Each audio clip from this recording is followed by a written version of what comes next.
क्यों मारती है? अब बात में से बात निकल रही है ना। हम लोग, हमारा कोई प्रॉपर केस टेकिंग नहीं है, केस टेकिंग का कोई फॉर्मेट नहीं हो सकता, क्योंकि पेशेंट तो अपनी भाषा बोलेगा ना।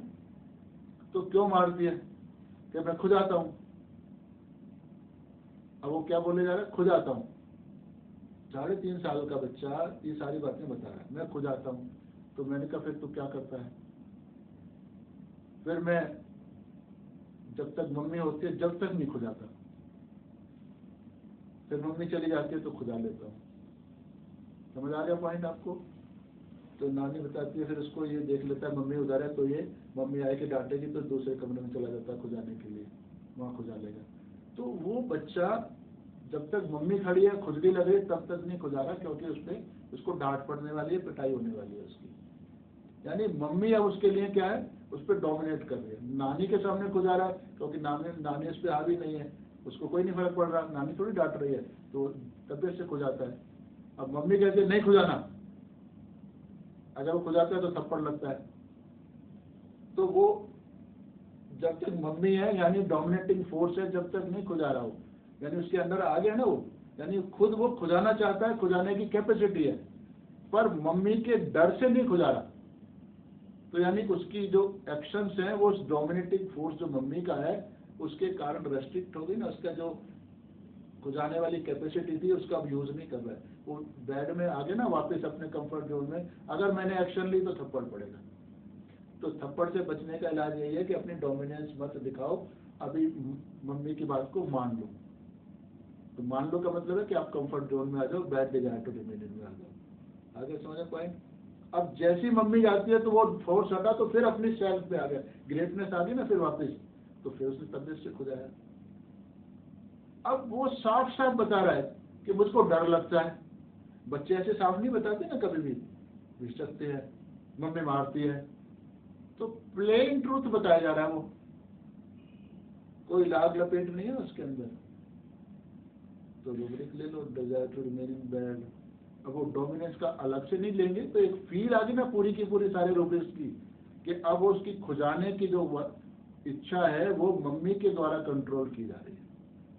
तो कौन अपनी जबान से नहीं बोल रहा, अपने हाथों से काम नहीं कर रहा, नहीं कर पा रहे, सबने रेस्ट्रिक्शन आ गई। खुजाने की कैपेसिटी है, हाथ तो है उसके पास, पावर तो है, पर अंडर इन्फ्लुएंस वो उनको यूज नहीं कर सकता। तो पूरी जीस्ट का निकल के बन गया ना एक ही रूब्रिक। तो इसको एल्यूमिना दी 2 दिन में सारे फुंसियाँ साफ हो गई। पर पस्ट्यूल्स के लिए कोई एल्यूमिना नहीं देता ना, मुश्किल काम है। वो केस टेकिंग एल्यूमिना में आएगी नहीं कभी भी पस्ट्यूल्स के लिए, ना उसमें मॉडलिटीज आएंगी, ना वो टाइम फैक्टर आएगा, ना लोकेशन आएगी, ना सेंसेशन आएगी, कुछ नहीं मिलेगा। एल्यूमिना कभी भी नहीं आएगी उसमें जब आप रिपोर्टाइज करने लगोगे। लेकिन अगर एल्यूमिना का आप जीस्ट समझ जाओगे तो फिर एल्यूमिना 2 सेंटेंस पे भी दे पाओगे। इस तरह हर रेमेडी हम 2, 4, 6 सेंटेंस 10 सेंटेंस में सेलेक्ट कर सकते हैं। उसको समझना होता है दवाई की पर्सनैलिटी, रूब्रिक से मैथमेटिकली नहीं चलना होता। सर इसी केस में hard to inferior and soft to superior, अब मम्मी के ऊपर हार्ड थोड़ी है, हार्ड होगा तो मम्मी को कंट्रोल करेगा।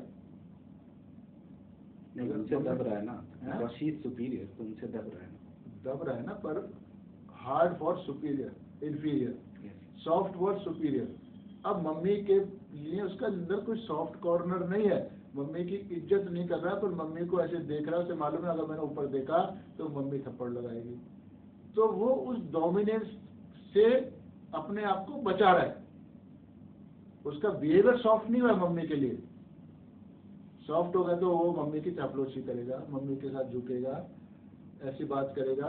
सॉफ्ट माने जो आपको अच्छा लगता है, सॉफ्ट वाला पोर्शन, काइंड लगता है, मजा आता है सॉफ्ट वाली चीज में।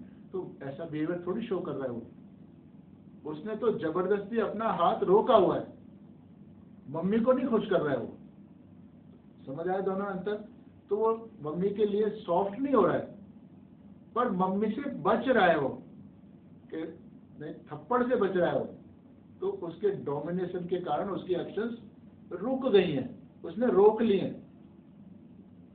समझ आ रहा पॉइंट? मम्मी के पर तो हार्ड फॉर इंफीरियर वाला नहीं रहा इस पे, soft for inferior, hard for inferior and soft और सुपीरियर वाला चैप्टर खत्म हो गया ना। तो इस तरह हम लोग गलतियां करते हैं, उसके बारीकी में नहीं जाते इंटेंशन क्या है। फिर ऐसा बंदा जब होता है जो हार्ड फॉर सुपीरियर और इंफीरियर होगा, तो उसकी अपनी फोर्स हर जगह हर इंफीरियर बंदे पे लागू होगी। फिर वो इतना प्लेन ट्रूथ बात नहीं करेगा, फिर तो मैनिपुलेट करना आता है इसका मतलब उसको, कि कहाँ उसको अकड़ना है और कहाँ झुकना है। मैनिपुलेशन आता है ना, यहाँ एल्यूमिना मैनिपुलेट नहीं कर रहा है, यहाँ अपनी पर्सनालिटी को एग्जिबिट कर रहा है, करना चाहता है, लेकिन एग्जिबिट करते ही उसको खतरा महसूस होता है, तो फिर वो विड्रा करता है। भाई दोनों में डिफरेंस समझ आया ना। तो इसीलिए इसमें रूब्रिक आता है कि वो बहुत सेंसिटिव हो गया ना, कि can not see the blood. अब ब्लड किसका, अपना ब्लड या दूसरों का ब्लड, अब ये वहां कहीं मेंशन है नहीं, तो इसको आपको समझना होगा कि ब्लड माने क्या होता है।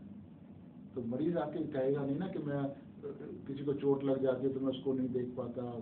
तो ऐसे इतने ग्रॉस लेवल पे रूब्रिक नहीं होते हैं, इनका भी सटल मीनिंग है। तो अभी हम इसको अगले केस से